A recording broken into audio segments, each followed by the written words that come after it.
Hi, this is Siambo from my CNC news feed. What's on my news feed, actually? Something caught my eyes was, can electoral vote college vote be rejected? Can Mike Pence overturn the college, electoral college? That's something very interesting. So he came onto my news feed, and we're gonna watch this video from Boise, Idaho, called the 208, which come from the TV channel KTVB.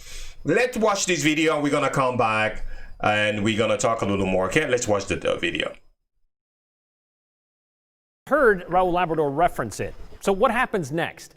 Governor Little explained at the end of today's session the certified vote is signed by himself and the Secretary of State. There will be 6 copies of the certification made. 2 copies are sent to the United States Archivist.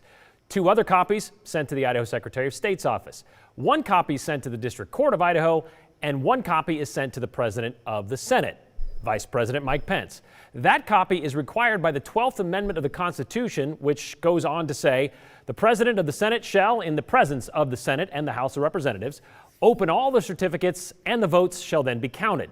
The person having the greatest number of votes for President shall be President, if such number be a majority of the whole number of electors appointed. That majority would be 270 of the 538 electoral votes available. President-elect Joe Biden has won 306, according to Today.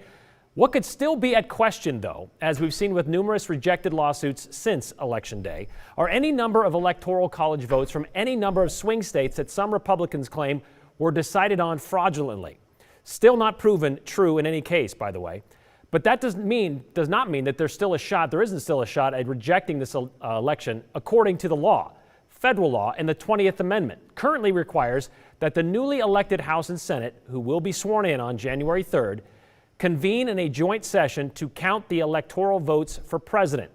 Congress shall be in session on the 6th day of January, succeeding every meeting of the electors. The Senate and House of Representatives shall meet in the hall of the House of Representatives at the hour of 1 o'clock on that day, and the President of the Senate shall be their presiding officer.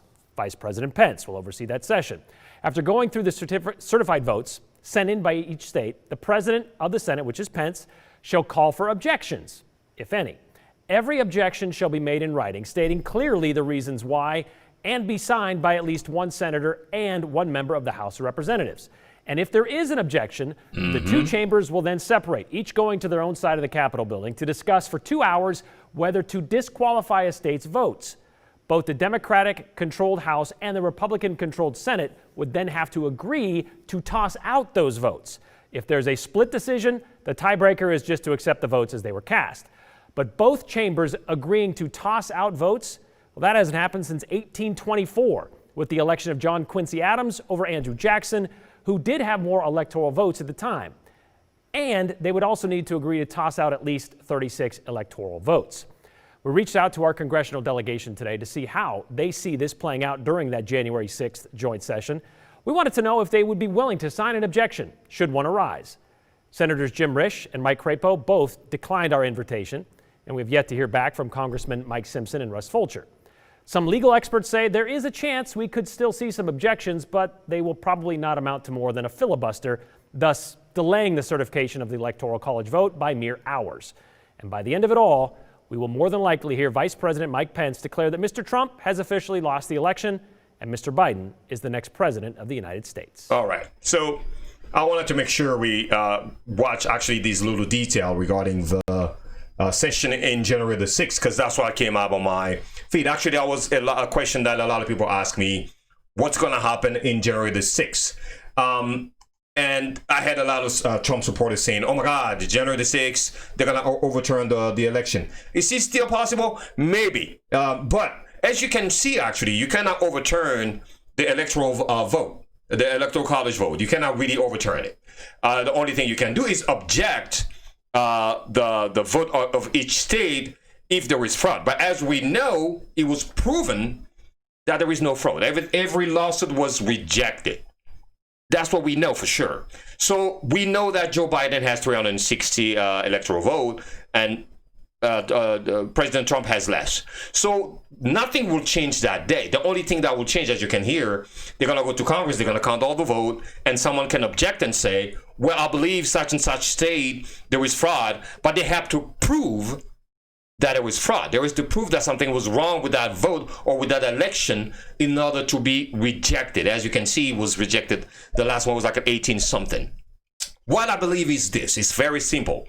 All those Republican congressmen trying to sign the petition or try to actually fight the electoral vote on January the 6th, a lot of them are the younger, congressmen. They just came up, they just got elected. They're gonna be sworn in for that new session.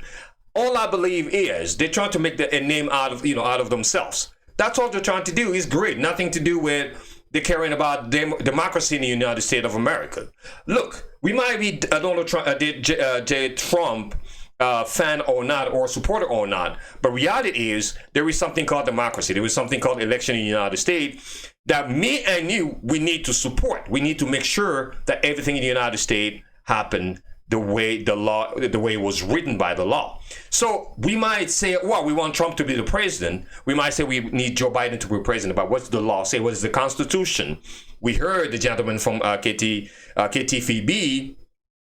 they're gonna count the vote, and if there is an objection, both chamber will go each on the hall and decide if there is fraud, if there is a case, and which we believe, as we know by now, every court has proven there is no case, fraud case on each of those states. So that's what happened January the 6th. For those wondering what's going to happen, wondering if they can really overturn, wondering Mike Pence will overturn the election by himself. He cannot. Basically, he's just the person that will preside to the meeting. His power is just to read the decision from the congressman, nothing else, from the Congress, and say, okay, the Congress has counted everything. This is the result. Mike Pence cannot change the course of the election. He's going to just read it because that's the Constitution, that's the law. So this is Yambo from CNC NewsFeed. You've heard it. January 6th is coming really soon. And if you have any comment, please put your comment below. Like our page, like our video, share the video, and follow us on Facebook, CNC News. We see you later.